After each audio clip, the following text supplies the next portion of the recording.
honor and respects. This is Sancista Luis, and I'm doing a video today here out in nature, in a place that I like to come to during the spring, the summer, and the fall.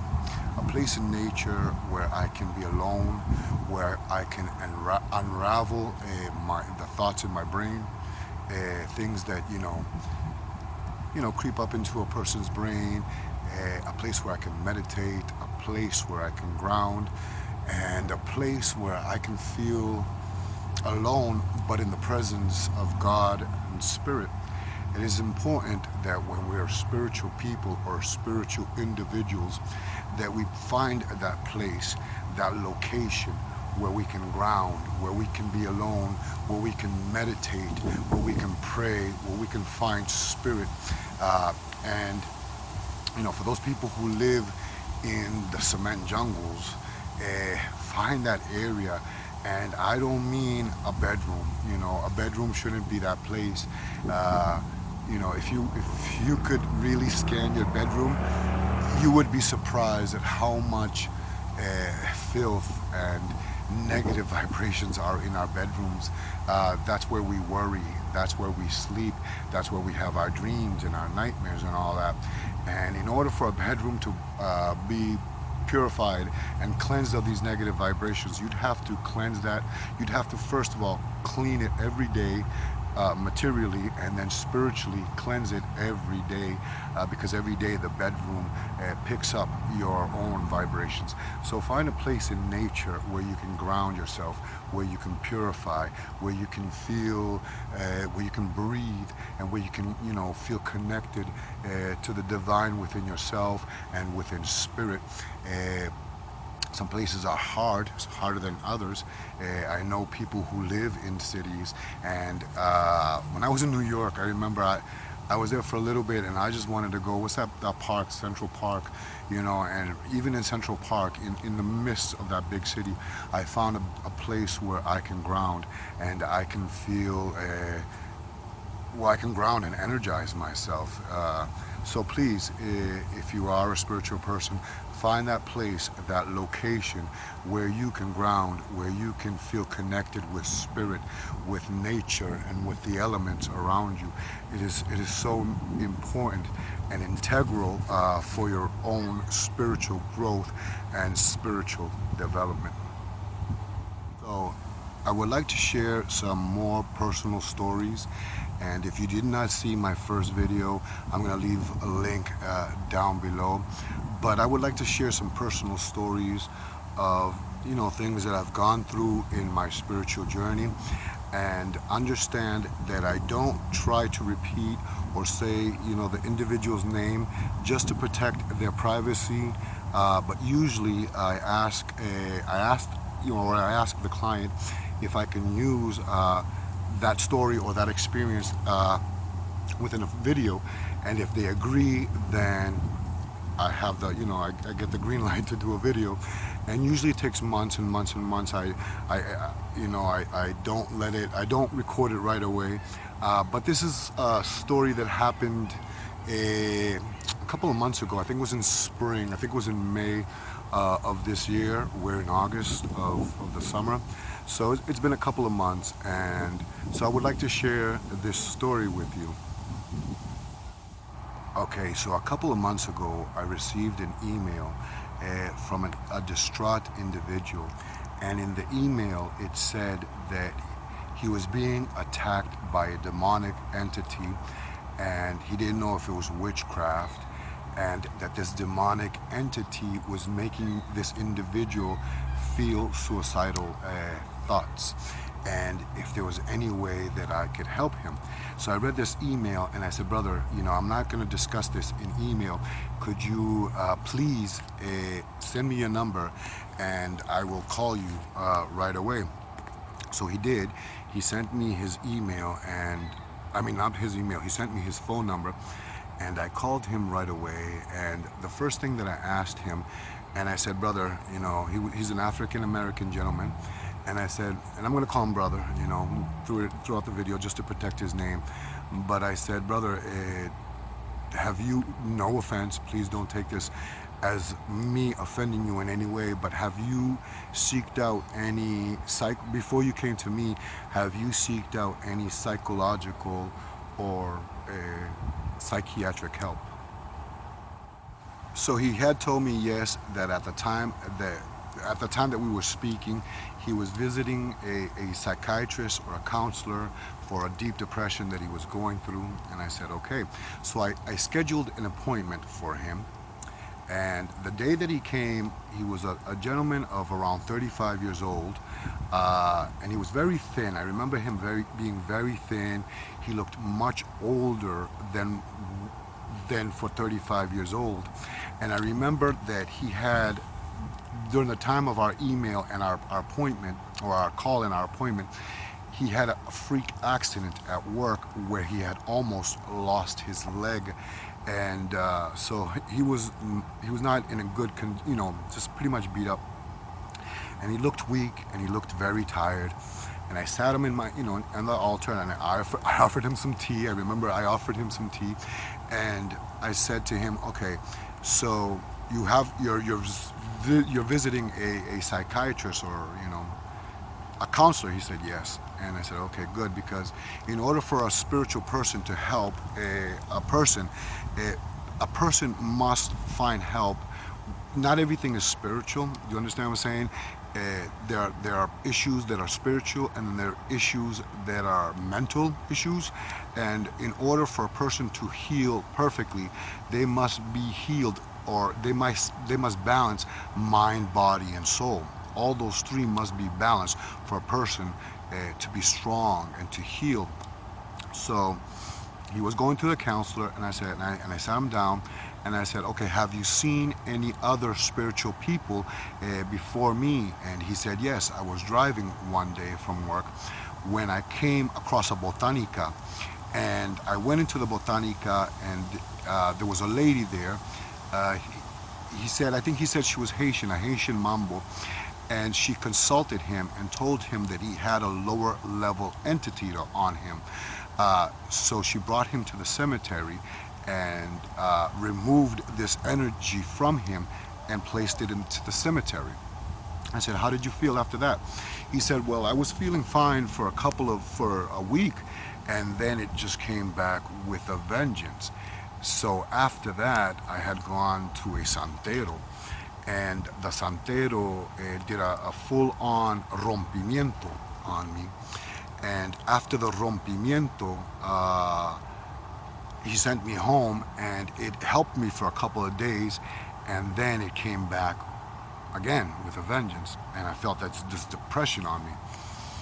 Third time, he said, I had gone, and he thought this was going to be the last time that he would seek out, spiritual help.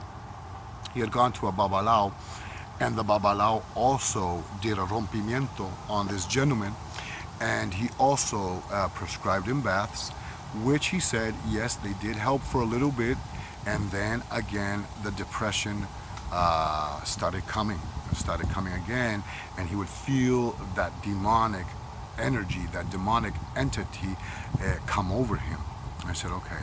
So I said, all right, let me throw the cards for you so that I could assess the situation and see what I can do for you. So the first card that I threw down for him was the death card, La Muerte. And I don't remember the second card, but the third card was of a friendship, a bond, a relationship. So I said to him, not that long ago, you lost a friend. Someone important to you died, or I see someone died. Someone that was very close to you died.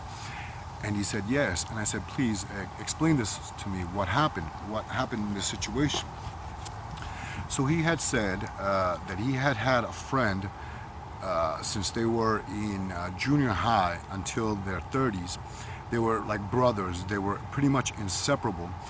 And one night, 2 years ago, 2 years prior to this, they were sitting out in his front, the brother who came to get consulted. They were sitting in his porch, and his friend was texting or was on his smartphone when a drive-by came by and shot his friend in the head, and his friend died instantly as he was on his phone. I said, okay, I see what's happening here.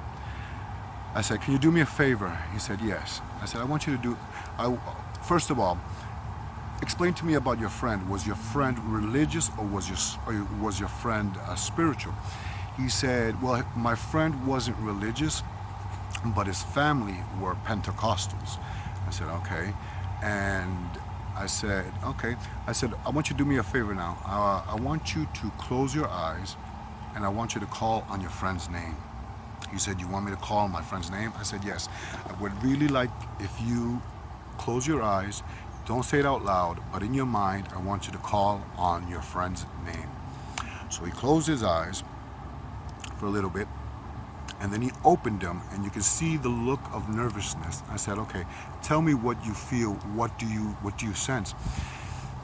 He breathed, and he said, I called on my friend, but I feel that demonic energy behind me. I said, all right, don't worry. I want you to relax, and I want you to breathe nice and slow. I'm here. I'm going to guide you through this, and I'm going to make sure nothing harms you. I want you to close your eyes, and I want you to tell that entity to go to your left-hand side. Tell it with a voice of authority. So he closed his eyes, and he opened it, and I said, where is this energy? Where do you feel this presence? He said, it's on my left-hand side. I said, perfect. I want you to do this now for me. I want you to close your eyes, breathe, and I want you to tell that entity to go to your right-hand side. So he closed his eyes, and he opened his eyes, and I said, where is that entity? Where is that energy? And he said, it's on my right-hand side. I said, okay. I have news to tell you, my friend. And he said, what? And I said, it is not a demon that you're feeling. It is not witchcraft. No one has been throwing witchcraft on you. What you're feeling is the energy or the spirit of your friend, your childhood friend. So, of course, this automatically startled the brother, my friend, my client, and he said, how could the spirit of my friend want to cause me harm, want to cause me mischief when we were like brothers in life? And why would that spiritual energy want to do that? I said to him, your friend died in such an abrupt way, okay, which was by a drive-by, that he has not, his energy or his spiritual energy, the soul, the spirit, has not been able to move to the light. So it has been trying to contact you for these 2 years since he's been dead. It's been trying to contact you, and I want you to view it this way. Imagine I'm talking to you. This is what I told him. Imagine I'm talking to you, and you're ignoring me. So I said, excuse me, and you ignore me. And then I said, excuse me, hello, I'm talking to you. You just straight on ignore me. Of course, as a human being, I'm going to get very agitated, and I'm going to say, excuse me, pay attention to me. You know what I'm saying? This is what your friend is doing, and you're feeling his negative energy, that vibration, because he's trying to communicate with you. And since you can neither hear him or see him, all you can do is feel him. You feel the rage, you feel the anger. So I want to do something with you, because these spiritual baths and these rompimientos, there's a purpose for rompimiento. There's a reason why we do rompimientos. Rompimientos is to break black magic, to break a curse. Baños, there's baños for everything, but I don't care how many rompimientos you do, and I don't care how many baths you do. If you have an energy of a spirit that's trying to communicate with you, there's no bath that's going to remove that. So I said, since you told me that your friend's family are Pentecostals, I'm sure that they never did a novena for your friend. So I would like to set up a novena, just you and I, and we're going to do this for 9 days, okay? And during this 9 days, I want you to prepare a white altar. I want you to bring flowers, a Bible, and a glass of water, and a picture of your friend. That's all we need. That's all we want. And for 9 days, I'm going to do the novena for you. And while I'm doing the prayers of the novena, I want you to focus all your energy, all your thought, all your intentions, and all your desire, everything that you are, in letting your friend understand that he no longer pertains or is part of the material plane, that he is trapped in a stage of like limbo or purgatory, and that he needs to move on. So before we started the novenas, the rosario, I made sure that he took me to the area which his friend was shot in his house. So I made sure that he took me to this area, which was his front porch, and we cleansed it, and I cleansed it and I purified it. I went through his house and I cleansed it and purified it.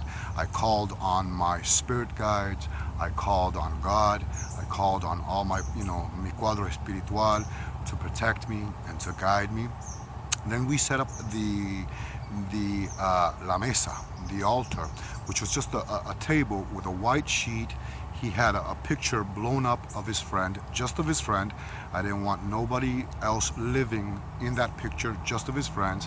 He had a vase with flowers and a fuente, a spiritual goblet with water, holy water, and a Bible that we had opened up to Psalm, I think it was 23 or 91. I don't remember which one I told him to open it up to. And then I started doing the novenas, the prayers, like El Rosario. And as I was doing El Rosario, I was telling him to concentrate on calling his friend, and I wanted him, during this time, to concentrate on calling his friend and letting his friend know that he no longer pertained to this world, that he was part now of the world of the dead, and that he needed to accept this and move on into the light. So we did this for 9 days. Each day I would come in and I would cleanse the area where his friend was killed, which was the front porch, murdered, and I would cleanse his house, and we would do the hour of prayers. He would concentrate on his friend, I would do the prayers, and then I would also address his friend, letting him know that he no longer pertained to this world, that he had to move on into the light, that he needed to find the peace that he deserved, that he no longer was of the material plane, of the material existence. So we did this for the 9 days. And after that, I prescribed him a couple of baths. Now I prescribed him a couple of baths, and I told him, cleanse your house, purify your house, and I told him what to do. And then I said, I want you to contact me within a week's time. Week passed, and he called me, and he said, and I asked him, how are you feeling? He said, the depression has moved on. I don't feel depressed. I feel the house is lighter. I said, perfect. And how will you do, how's your home feel? He says, the house feels lighter. I just feel happier, and I feel content. A couple of months had passed, and I called him to check up on him. And I said, brother, how you doing? How's everything going for you? And he said, well, now I'm in a relationship. I'm doing pretty good. I'm opening up a business. My life is good. My life is well. Thank you very much. I really did think that a demonic entity or witchcraft was being thrown on me, or that it was a demonic entity. And everything that you said, which, I just gave you the gist of the story, but he said everything that you said to me made sense. That his friend who was murdered, the energy, his friend was a sweet man from what he explains, but the energy became of a dark entity, because he was trying so hard to communicate with his friend, to communicate with his loved ones, and no one could neither hear nor see him, so that he would become an aggressive spirit. And since we did this novena, since we did this prayer, he feels that his friend is now was able to move on, go into the light, go into the realm of the dead, the realm of the ancestors, and thankfully he's doing well. So yes, we have to understand as spiritual people that, like I said earlier, that in order to heal and in order to be well balanced spiritually, you have to be spiritually balanced, mind, body, and soul, all three of them. You can't think you're fine here. You're fine here going to church praying, and then you go out and do cocaine. You know what I'm saying? You just can't think that you're going to be spiritually balanced. You're always going to be all over the place. But I'm just happy that this gentleman is doing good. He's doing well. Understand that baths, they have their purposes, spiritual baths, and I prescribe spiritual baths in my videos. They have their purposes. They have what they're for. Rompimientos is when someone's throwing witchcraft on you, black magic on you, and this is a first step that one takes, but it doesn't fix it all. There's got to be other things that that must be done, especially for a spirit that is atrapado, trapped. Okay, so I hope you enjoyed this. I hope you enjoyed this story. This is dedicated to my friend, and I really appreciate you allowing me to talk about this in my YouTube channel with my followers, and I hope you enjoyed it. A couple of months ago, I was invited by two friends of mine, also espiritistas, to a spiritual reunion, a spiritual mass, una reunión espiritista in Boston. So they had brought me to a misa, and I asked them, please, I don't want nobody to know that I'm a media unidad, that I'm a espiritista or a sancista. I want to go as part of the público. So they agreed on that. So we had gone to this reunión espiritista, and I remember I was sitting in as part of the el público, part of the public. And I remember this one gentleman, he had come, he was a Puerto Rican man, a young Puerto Rican man around 28 years old, maybe 29 or so, early 30s, and he stood beside me, and I was sitting down in one of the pews, and I remembered that his auric layer, it felt like it was ripped to shards, and he was throwing energy. It was like pujas, and I could feel this pujas, like boom, boom, boom, hitting me. And I'm looking at this gentleman, and then he sat down, and then the mediums started doing las oraciones. They started doing, the cleansings, the purifying, everything that is done in una reunión espiritista. As they were doing this reunión espiritista, I remembered that I just kept feeling the la puya from this person's auric layer that was ripped to shards. Now, he did not mean it wasn't intentional. That's how bad his aura felt. His aura was so ripped that his energy was just coming out como puya, and it was like daggers, and it was hitting me. And I remember during the middle of the la reunión, I felt like a nasal drip coming down my nose, that I cleaned my nose with my fingers, and I looked down and there was blood. And one of my friends saw that I was bleeding. So she took one of her pañuelos, one of her white cloths, and she gave it to me so I could stop the bleeding.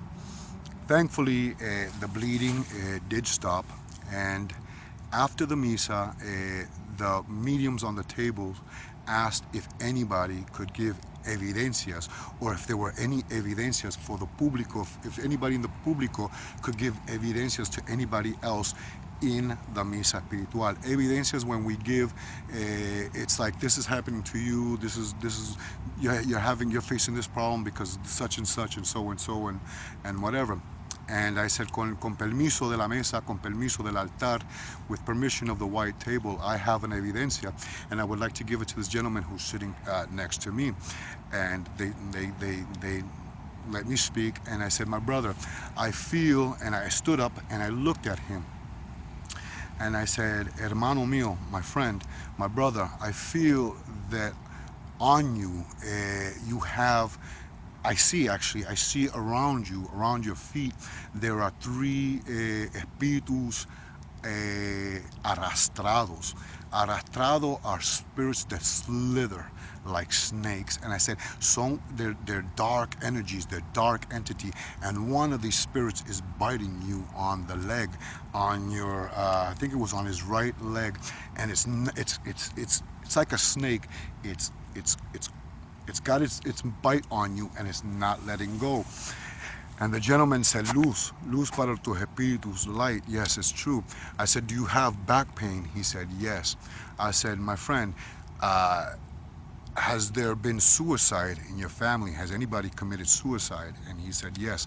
I've had suicides in my family, and yes, I have had 3 suicides. The last one was my cousin, who I think he hung himself in his house. So, and I said, okay, luz, he said luz, and I said, okay, these are the 3 espíritus arrastrados that I see upon you, okay? And I said, and I see that you're going to do a ceremony pretty soon. There's a ritual or a ceremony that you're doing. And he said, luz, and I said, what you doing? And he said, I'm receiving santo. I'm going to receive santo in Cuba. I'm going to Cuba with my padrino, and I'm going to do cariocha and receive my santo. I said, okay. I said, I would like to speak to your padrino because is he here? And he said, no. I said, all right, after this misa, I would like to contact you and contact your padrino because we have to do una misa de elevación for these spirits. So he gave me his number, and he gave me his godfather's number, and I contacted his godfather, and I had told him what I had seen in la misa, that he had these espíritus arrastrados, these slithering spirits, and that one was attached to him. And he said, yes, my godson has back problems. He can hardly walk with the right leg. And I said, that is because that spirit is attached to it. It's biting it like a snake, and it's sucking up that energy, and it's ripping his auric layer to shreds. And I said, so, and I also find out that your godson is going to receive a santo in Cuba. He said, yes. I said, before he does receive santo, you and I have to come together, and we need to do una misa de elevación. A misa de elevación is to elevate these spirits. 1, 2, and in this misa we have to trabajar la causa. Trabajar la causa is to find out why these spiritual energies are attacking him, which I had known that these were, I knew without the misa without working la causa, that I knew that these 3 atrasados were family members, and but I had known also that they were also, all of them, they could also see the world of spirit, and they couldn't handle it. They couldn't handle it so much that they committed suicide. So I said to the godfather, before he does santo, before he does coronación, he must have this misa de elevación. He must elevate these spirits, and we must trabajarle la causa, because if he doesn't, he can receive cariocha, and he will receive the protection and the blessing of the orisha, los santos. But sooner or later, these espíritus atrasados, these espíritus arrastrados, I should say, not atrasados, well, they are atrasados, and they are arrastrado, they're slithering. These spirits, he will receive the blessings of the santo, he will receive the blessings of the orisha, but these spirits will sooner or later come back and begin to almost consume this gentleman, so this needs to be done. So he said, all right, we will definitely do this. We need to get this done for him. So he said, I'm going to contact you back, and we'll set up a date, and so we can get this done. Sadly to say, they never called me back. They never set up a date. And from what I had heard from one of the mediums that was part of that house, is that he had gone to Cuba and he had done santo, he had done cariocha. As my grandmother used to say, which was very, there's a lesson that my abuelita used to tell me, is that if you see if there's a message that you need to give to somebody, you have to give it to them, because if something happens to that person and you didn't give them that message, you are as much to blame for what happens to that individual. Como una media unidad, si tú le ves una causa, un espíritu atrasado en una persona, tú tienes que darle ese mensaje, porque si tú no le das ese mensaje, tú también eres culpable. That's what my grandmother used to say. So I did give them the message, and I was hoping that they were going to do this misa de elevación and to trabajarle la causa, to lift these spirits and elevate these spirits, and they didn't. And he has gone to Cuba, and I know he has done santo, and God bless him. May the Orisha bless him. May they give him strength. But he's running away from lower level spirits, or he's trying to place in the closet these lower level spirits that need to be addressed. The Santo, the Orisha, will protect him. They will bless him. But sooner or later, these lower level entities, these lower level energies, if it is not addressed, will come back to consume him. And if it's not him, they will consume his relationships. They could consume his family. So I don't know what else to say about that, and I wish him well. I don't know much about him after that. I do know that he did receive his ceremonies, but the message was given. I did give him the message, and we were supposed to do this misa. It never happened, and I did give him the message. I don't know what else to say. I wish him well and much blessings. In closing, I just want to say that the trabajo of an espiritista, una media unidad, is not an easy job. Is not a job of grandeur and glory. It's a job of humility, of humbleness, of helping your fellow man spiritually. We are closer, if there is a heaven and if there is a hell, we are closer to any realm of hell than we are to heaven.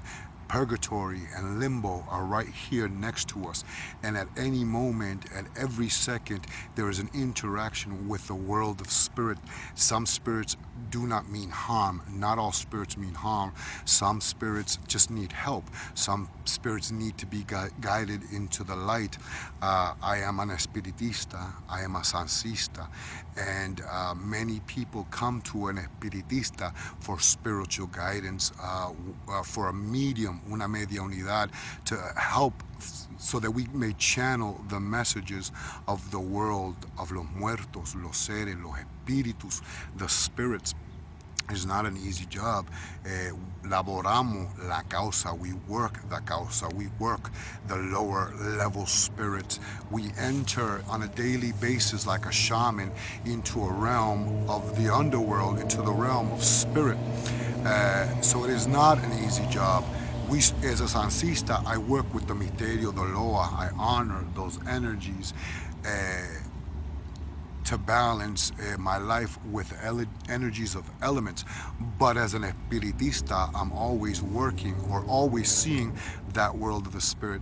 And many of our problems, not all of our problems, but many of our problems, many of them are material, but many of them are espiritual. They have their origins espiritualmente. And when a media unidad, an espiritista, tells you that you need to laborar esa causa, that causa needs to be worked for you, or an espiritista prescribes you cleansings or pure, do it the way that they tell you, because we are here to help you. We're here to guide you. Remember that in order to live a well-balanced life in every step of the way, you have to be balanced mind, body, and soul. And we come to help you in the soul department. We are healers of the soul. So I hope you enjoyed this video, and I hope you can watch part 1 of this. I will leave a link down below. Please leave a comment down below. If you have any suggestions for any future videos, please leave a comment down below. Please subscribe if you have not subscribed. Share my channel in your favorite social media. And in closing, as my abuelita used to say in Puerto Rico, colorín colorado, este cuento se ha acabado. Much love, much respect de este boricua, from this Puerto Rican, que lo quiero mucho. I love you all. Thank you very much for following me. I greatly appreciate it. Santo, Sanse. This is Sancista, Brujo Luis.